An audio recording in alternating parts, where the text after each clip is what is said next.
Office অথবা media cell. বর্তমানে পরিবর্তিত পরিস্থিতিতে কারা অধিদপ্তরে নেওয়া বিভিন্ন পদক্ষেপ ও বাস্তবায়নের বিভিন্ন বিষয়ে সাংবাদিকদের মুখোমুখি কারা অধিদপ্তরের মহাপরিদর্শক। সাম্প্রতিক সময়ে কতিপয় প্রকাশিত সংবাদের প্রেক্ষিতে এই সময় গেল ৩ মাসে দেশের ৬৯টি কারাগার নিয়ে বিভিন্ন পরিকল্পনার কথা জানান কারা মহাপরিদর্শক। তুলে ধরেন কারাগারে বিভিন্ন পরিবর্তনের বিষয়েও।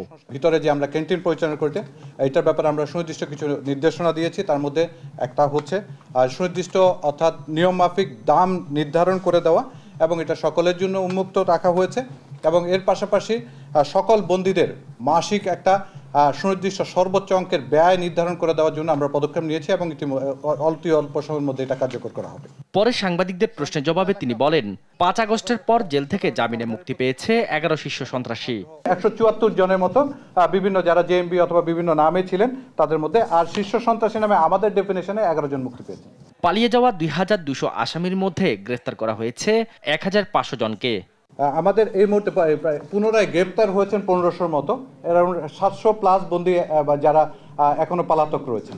দেশের কারাগারগুলোতে প্রিজন সেল নির্মাণ হলে পিজি হাসপাতালের মতো এমন অনাকাঙ্ক্ষিত ঘটনা আর ঘটবে না বলেও জানান কারা মহাপরিদর্শক। ১৭টা কারাগার অতি পুরনো এবং এগুলোকে আসলে আমাদের পুনর্নির্মাণ করতেই হবে।